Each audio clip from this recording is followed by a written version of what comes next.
Hello Booktube, aujourd'hui moi aussi j'ai décidé de vous faire la vidéo 26 livres pour 2026. Donc ça va être mis des livres qui vont sortir cette année, mis des livres qui sont dans ma palle, parce que comme vous le savez, je suis en no-buy, donc il faut que je vide ma palle. Donc c'est à peu près moitié-moitié en vrai.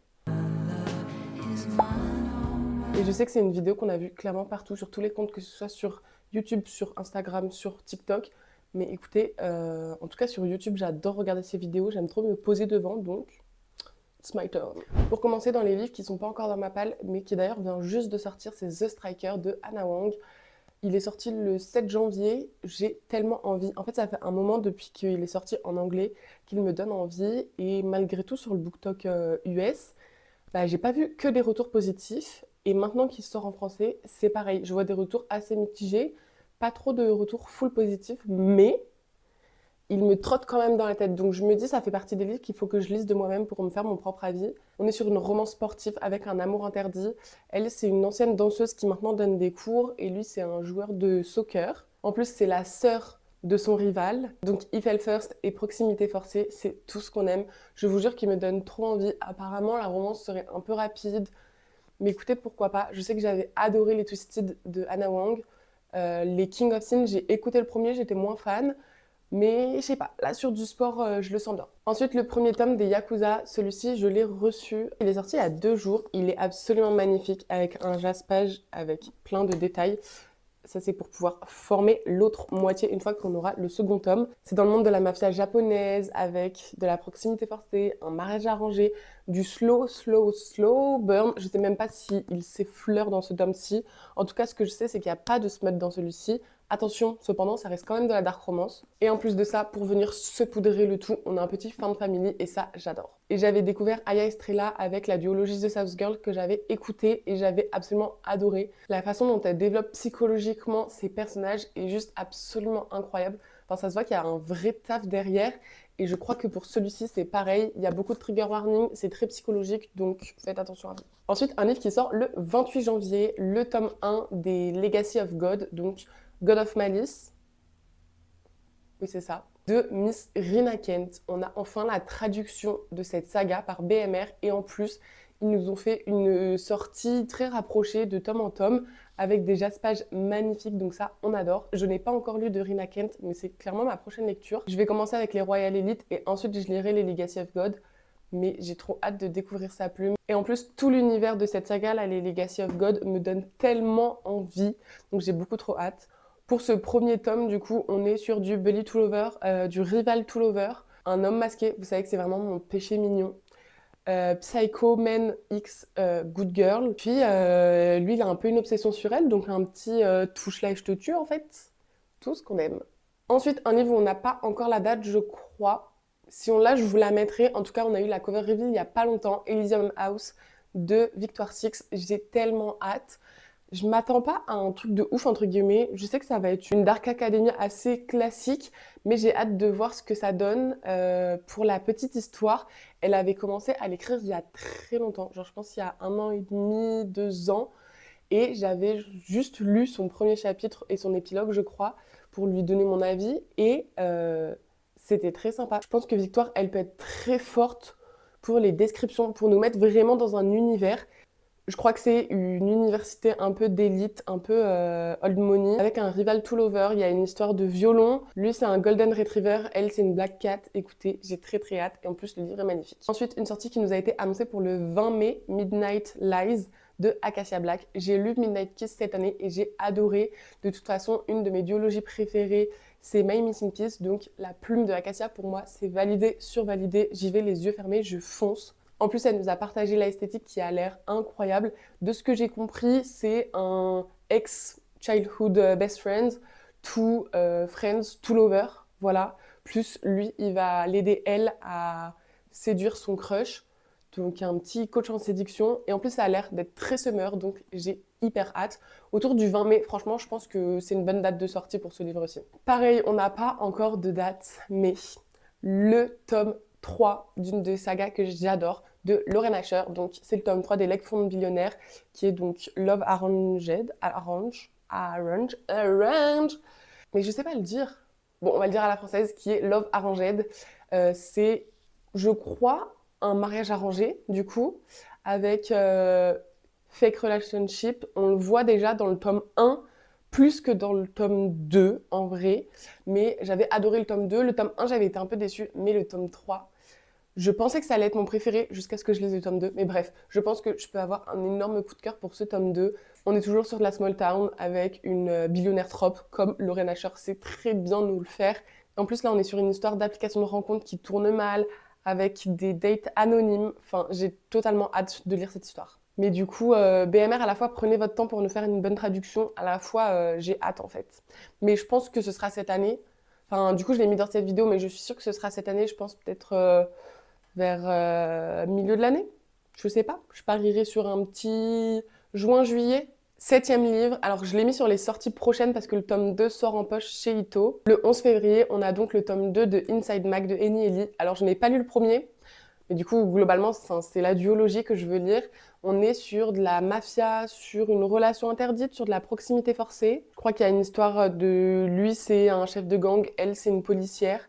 Donc ça me donne très envie. Et en plus apparemment la plume de Eni Ellie est sublime. Et toutes mes copines qui ont lu ce livre ont adoré. Donc écoutez, peut-être qu'en 2026, ce sera son tour. Le 4 février, on a le tome 3 d'un webtoon que j'adore, qui est Sub-Zero de June Pure. C'est un mariage arrangé entre deux personnes à la tête d'un royaume chacun. Il y a des histoires de dragons. Enfin, franchement, pour toutes les lectrices de romance, c'est trop bien. Il y a de la tension de ouf. J'ai pas encore lu le 2, mais écoutez, je pense que j'enchaînerai peut-être le 2 et le 3. 9e livre, Vermilio de Marina ML, qui sort le 12 février et j'ai tellement hâte de cette sortie. Malheureusement, vu ma panne de lecture, mon no-buy, je pense que je pourrais pas le lire tout de suite, mais on a eu un aperçu de ce personnage à la fin du Serpent et la Mule et ça a l'air d'être vraiment une boss girl, d'être un personnage hyper fort. Donc voilà, on est sur de la proximité forcée, sur de la mafia, sur du one night stand, avec un tueur à gages X, une girl boss. Franchement, ça promet plus la plume de Marina qui sait vraiment nous embarquer dans ses univers. J'ai hâte. On est déjà au 10e livre. Alors celui-ci, on n'a pas énormément d'infos dessus. C'est Blue Velvet. On n'a pas la date, on n'a pas la cover et on n'a pas les tropes. Tout ce qu'on sait au niveau de la date, c'est que ce sera en avril. Pas de date exacte, mais c'est le tome 3 du coup des légendes. J'ai écouté le tome 1 que j'ai bien aimé, mais j'en attends plus du tome 2. Mais je pense que le tome 3 qui va se passer en Amérique latine, je crois que c'est Cuba, mais je suis pas sûre. Écoutez ça sur du Bad Bunny, j'ai tellement hâte, je vous jure que je pense que c'est le mood qui me donne très envie, même si on n'a pas encore les tropes. Je crois que j'ai vu passer un TikTok de Dahlia Blake qui disait que cette fois-ci c'était une romance espionnage comme les autres tomes, mais mélangée à de la dark romance. Donc j'ai beaucoup trop hâte. Je sais pas combien de fois j'ai dit hâte dans cette vidéo, mais je vais me calmer. Il me tarde de lire ce livre. 11e livre, toujours chez Nox, cette fois-ci, c'est Marisol Circus de L4, qui était prévu en mars, mais je me demande s'il n'a pas été décalé. Bref, on est sur une histoire de cirque, ça change de ouf, à la fois un peu fantasy, parce qu'il y a des pouvoirs, il y a de la magie.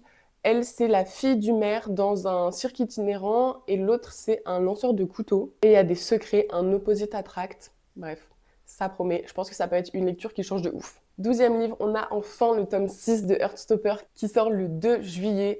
C'est dans longtemps, mais écoutez, je prends mon mal en patience. Alors, il sort en anglais, je sais pas quand est-ce que sera la traduction française, je pense que ça va suivre dans les alentours.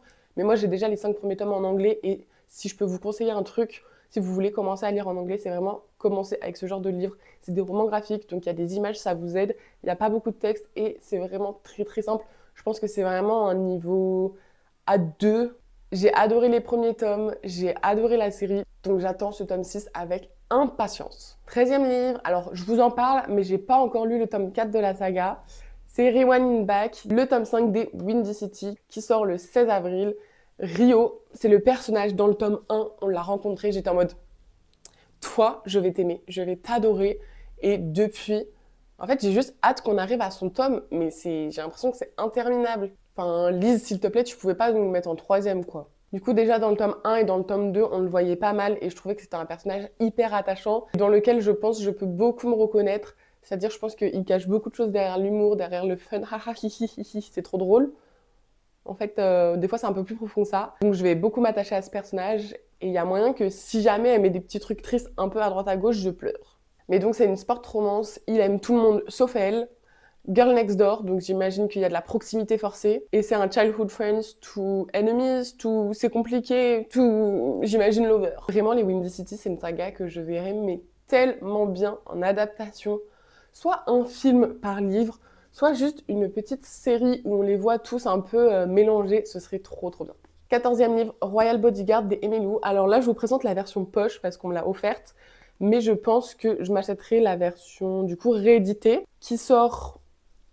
On n'a pas encore une date officielle. Elles le savent, mais pour moi, c'est leur livre qui me donne le moins envie parce qu'il y a de la trop amnésie et c'est pas du tout quelque chose qui m'attire. J'ai déjà lu ça dans un livre, j'étais en mode genre, pourquoi faire? Mais là, toute l'histoire se base autour de ça, donc pourquoi pas? Et surtout, j'ai eu la chance du coup de pouvoir lire, avant qu'elle le sorte, le spin-off qui va sortir pareil. On n'a pas encore la date. Et j'ai adoré ce spin-off et on voit un petit peu les personnages du coup de Royal Bodyguard. Donc comme il y a une réédition en grand format qui va sortir avec des chapitres améliorés, avec une réécriture, avec peut-être des chapitres bonus, je ne sais plus, bref, beaucoup de choses. Je pense que je me l'achèterai et que je le lirai, ce sera le bon moment. Parce que mine de rien, j'ai presque lu tous leurs livres, donc il s'agirait de m'y mettre à celui-ci. Donc comme je vous l'ai dit, on a une trop amnésie, on est sur un Bodyguard X Prince. C'est un MM avec de la proximité forcée, une relation interdite, ça promet. Là, on va rentrer un petit peu dans les livres qui sont plus dans ma palle. Donc, il nous reste 12 livres. 15e livre, La Tour des Immortels de Orlan Grey. Ce livre est sublime. Je vous l'ai montré déjà dans ma vidéo sur mon no-buy. Ilana ne jure que par cette autrice et j'ai vu que du positif sur Orlan Grey, sur sa plume, sur les univers qu'elle construit, sur les personnages qu'elle développe. Donc, il y a un moment, il va falloir le sortir de ma palle. C'est juste que je suis pas trop dans ma romantasy era. Donc, pour l'instant, j'y vais un petit peu à reculons. Voilà, ça se passe dans l'Égypte antique avec des personnages moraligrés, un slow burn et surtout un enemies but lover. Quand j'ai vu ça, je crois que c'est ça qui m'avait fait acheter le livre parce que j'adore en fait, ils se détestent mais ils s'aiment que ma cam. J'ai noté aussi Magie du feu, He Fell First and Crazier. Juste à regarder les tropes, ça me redonne envie de le lire. Franchement, juste il est sublime. Et même sans la jaquette, hein. Le livre est magnifique même comme ça, et l'intérieur de la jaquette, pareil. Enfin, tout mon amour pour ce livre, même si je ne l'ai pas encore lu. En 16e, j'ai noté les Mafia Chronicles de Cora Riley. Alors, je les ai tous, je vous ai sorti que les 2 premiers tomes. On a d'abord le préquel qui vient juste de sortir, du coup, qui est Luca Vitiello. Pardon, Lucas. Un petit peu plus connu, du coup, le tome 1 qui est Bound by Honor. Et j'ai trop hâte de me mettre dans cette saga. Je sais que c'est une des sagas préférées de Juline et je pense que je suis actuellement dans ma Mafia era / Dark Romance era. Donc, je pense qu'ils peuvent très vite s'enchaîner. Il y a des tomes qui sont plus courts que d'autres et apparemment ça se lit tout seul. Et donc pour ce premier tome, on est sur de la mafia, sur un mariage arrangé, touche là et tu meurs. Et de la proximité forcée, obviously. Prochain livre, et pas des moindres, My Rules de Anita Riggins. Alors, j'ai déjà lu No Rules que j'avais adoré. En fait, je crois que mes livres préférés de Anita, c'est ses anciens livres. Je sais pas. Est-ce que j'ai l'impression qu'il y a un truc qui a changé? Je sais pas. Je trouve que peut-être elle se diversifie plus. Mais du coup, ses anciens livres, c'est ce que je préférais. Genre, mon livre préféré de Anita, c'est Toxic Elle.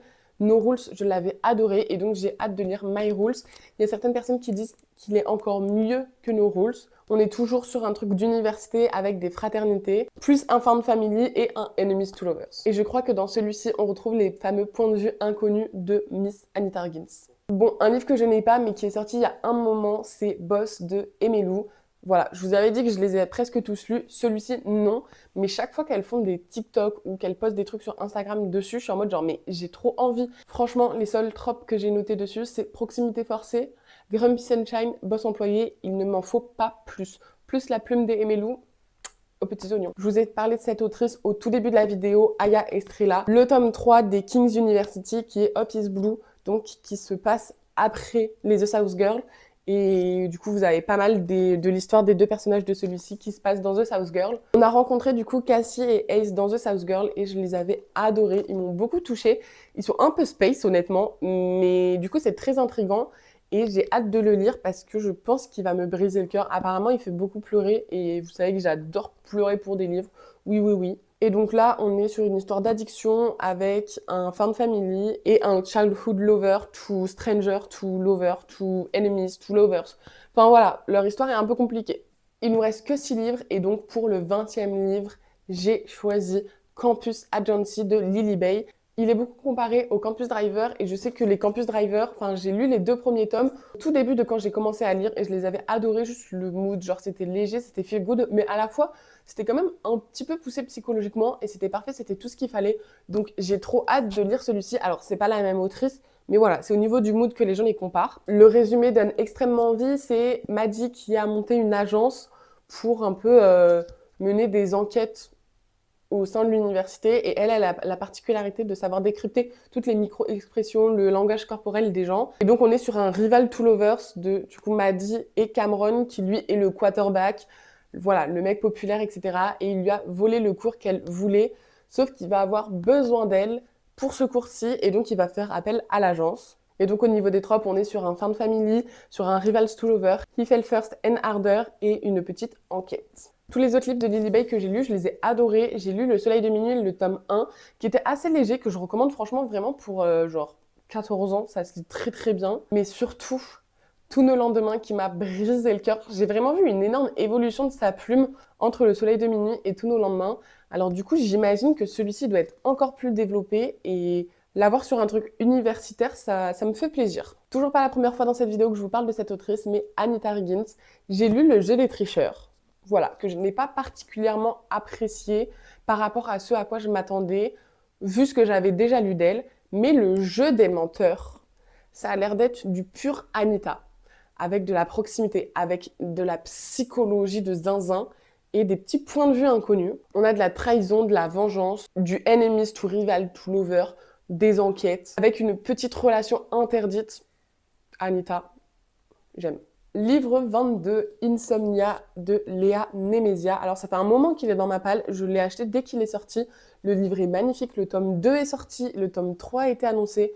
Je sais, il faut que je le sorte. Mais je pense que ça va être un énorme banger. Honnêtement, j'ai pas vu énormément de gens qui avaient pas aimé. On est sur une université d'élite, old money, avec des sociétés secrètes, des personnages moraligrés, avec un found family, un petit enemies but he's obsessed, et ça, on adore. Et je fais que voir des esthétiques de ce livre et ça me donne trop envie. Je pense vraiment que tout ce qui est Dark Academia, faudrait que je m'y plonge un peu plus parce que ça peut être que ma cam. Juste, je sais pas. J'ai pas encore creusé tout ça. Ne m'engueulez pas. Je sais. Il est toujours pas sorti de ma palle. J'ai une copine qui a regardé ma précédente vidéo et qui m'a dit mais tu l'as pas encore lu? J'étais sûre que tu l'avais lu. Et ben non, toujours pas. Et pareil, j'ai un pote qui va m'engueuler parce qu'à chaque fois que je dois lire un livre, il me dit mais lis ça. Et je l'ai toujours pas lu. Nos âmes tourmentées de Morgane Montrond. Je sais, c'est un monument, carrément, j'ai lancé une couverture. Il est jaune comme jamais. Enfin. Et de ce que j'ai noté pour les tropes, on est sur un stranger to lover. Je crois que c'est son voisin. Et voilà, il y a beaucoup de trigger warning avec un passé très compliqué. Donc attention à vous. Mais ça fait pleurer. Plus c'est du Morgane Montrond. Alors on achète, juste, faut que je le sorte. Mais c'est pour ça que je l'ai mis dans ma liste de cette année. Parce que là, il y a un moment, dépêche-toi. C'est un des premiers livres que j'ai acheté quand je me suis mis à la lecture, donc en 2022 ou 2023, je sais pas quand est-ce que je l'ai acheté. Si on regarde les photos de ma bibliothèque à l'ancienne, il était déjà là. Et pareil, il a eu le temps de jaunir. Je crois que c'est une romance universitaire avec des lettres, donc un peu romance épistolaire, et des identités secrètes, voilà. Mais surtout, le personnage masculin, c'est le cousin de Will des Devil's Night, donc je suis obligée de le lire en fait. Parce que c'est un petit peu dans le même univers. C'est pas vraiment dans le même univers, mais vous avez capté.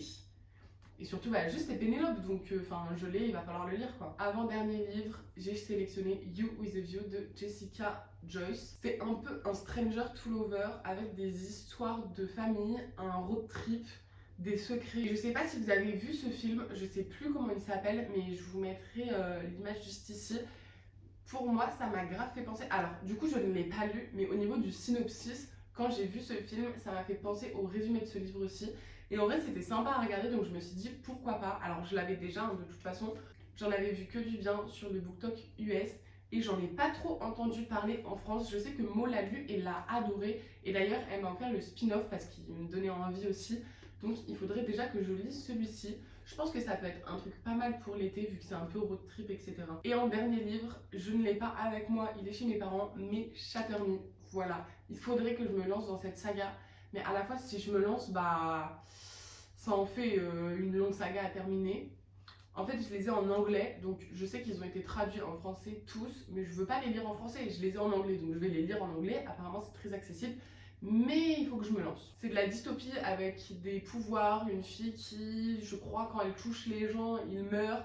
Il y a une espèce de triangle amoureux, mais c'est pas foncièrement de la romance, c'est principalement de la dystopie, et je crois qu'il y a un peu de romance dedans. Mais voilà, tout le monde parle de cette saga, il s'agirait de s'y mettre pour savoir ce qui se passe dedans, et surtout comprendre la hype, et d'ailleurs vous dire si oui ou non ça vaut sa hype.